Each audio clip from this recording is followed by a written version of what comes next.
thing. During the commercial break, Blake,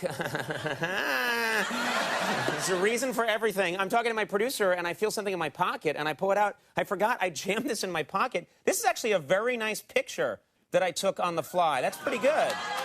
That's nice. Steve, will you run that up to those guys? They can get have copies made. That's not a bad photo. Yeah. Girlfriend's gonna love that. All right, my next guest is the creator and host of the Showtime series This American Life, which is based on his very popular public radio program of the same name. Thrilled he's here. Please welcome Ira Glass.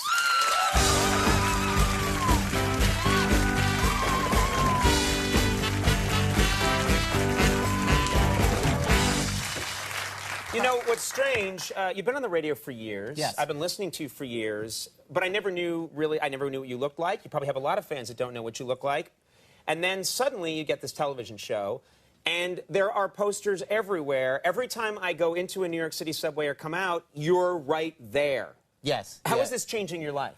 Well, it's very, very strange. And I ride the subway. I'm at a peculiar level of celebrity where I'm big enough to have pictures of me in the subway, right, but nobody knows who I am, and I still ride the subway, which seems like a transitional moment, maybe. I don't know. Yeah. And so I walk into the subway, at the 23rd Street subway, and I go in, and I feel like something should happen. It seems like something should happen, and I don't know, should I stand by the poster of me? Should I not stand by the poster of me? The correct answer is no. Is that true? I've done that. Is that true? Yeah, I've stood near right? Well, seriously, I totally I feel like something should happen, and nothing ever happens. And then I'll be on the train, and the picture is on the train too. And honestly, the thing I've learned is that nobody on the train cares.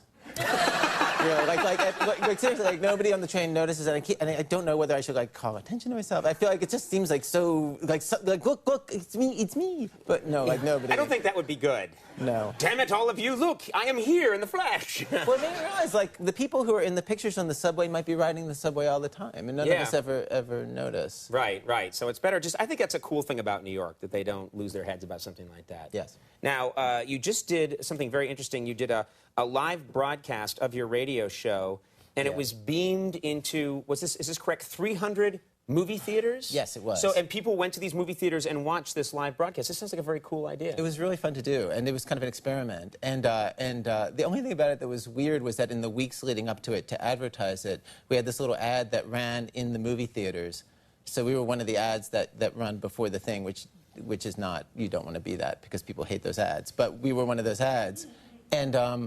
And when we were making the ad, the movie chains were very definite about one thing. They're like, you can do whatever you want, but whatever you do, don't say you'll be playing stories from your television show, because we don't want you to mention television in a movie theater, because if people who go to the movies hear there is this new medium, television, like they thought, like they don't want to acknowledge. That's such a stupid thing. Don't mention television, because then people may watch TV instead of movies. Well, we thought, like, God, you've lost this battle decades ago. There is this new medium. The word kind of got out. Yeah. About that invention. Yeah. Very. Now, I understand you just were in Montreal, and you went for the first time. I would think that you'd be this world-traveled guy, but this is your first time in Montreal? Yeah, first time in Montreal. We finished doing the work on the last episode of our TV show on Friday, and we did an all-nighter, which doesn't have the charm as an adult as maybe it had in college.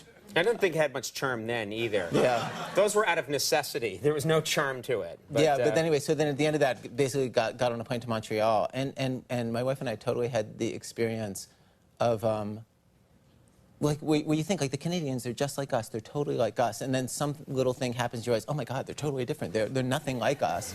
and that happened, we would be walking down I think I know what you're talking about, but I don't know specifically your example, but yes, everything in Canada, it's sort of like, this looks like our country, these people seem like us, and then there'll be this little thing, and especially the ads, we saw this ad, and we were just like, oh my God, like, that ad could not exist in the United States of America ever. Like, no American company would ever do this ad. Oh, and what is the, you brought it with you? I took a picture with my cell phone. And okay, what is it for? It's an ad it's for a cell phone. That's it. Yeah. Yeah. Like, look at that guy. Like no company would advertise anything with that like what do you think? It's like Carrot Top plus Richard Simmons. And then, like, notice his socks match his outfit. And, like, he's like, and then my wife explained to me that the French means, goodbye, disgraceful contract. Like the ad is picking a fight with the cell phone contract that guy has. The sad thing is I tried out for that ad and lost.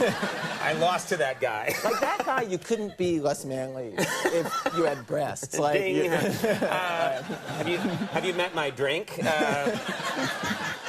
Now, I'm told you just taped the season finale of your show, and you always managed to, you guys have such interesting ideas for stories. Tell me about the season finale. This is in a couple of weeks it's going to air? Yeah, it'll air in a couple of weeks, 3 weeks. And the idea we had for this was that we wanted to document an entire life, but we didn't want to wait the time for somebody to grow from a baby into an old man. So we documented 7 different people, and the thing they have in common is that they all have the same name. They're all named John Smith.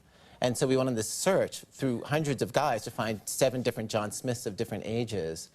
And honestly, it was this massive search. And at one point, we had an 800 number, and we would advertise on Craigslist and elsewhere. And people would call on the number. And the thing that I didn't know was how much people would want to be on a documentary television show, and people calling whose name was not John Smith. Like, really? Yeah. The one thing Burt we needed. Jones would call up and say, "I want to be in your John Smith documentary." And we'd say, "You have to change your name to John Smith." We didn't say that, but they would have had to. Yeah, like a guy wrote in from Denmark saying his name was Jens Nielsen, which is the Danish John Smith. Could he? Like, no, That's the guy in that ad. I'm telling you. Yeah. No, we said you have to change the name to John Smith. Yeah, it reminded me of this thing years ago. My friend Jesse Boggs, in the early days of Rolling Stone magazine, they had free musician classifieds in the back, and every issue he took out the same ad. And the ad was, Johnny and the Twilight Buckaroos seek lead singer, must be named Johnny. It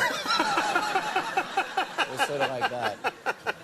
It's the only thing you need, yeah. The singing, not important. Well, This American Life airs Sunday nights at 10 on Showtime. It's really a terrific show. Actually, yeah, it's fantastic. Thank you so much for making time for us. Thank you. You're a good man. Ira Glass. We'll be right back. Ryan Bingham coming up. Stick around.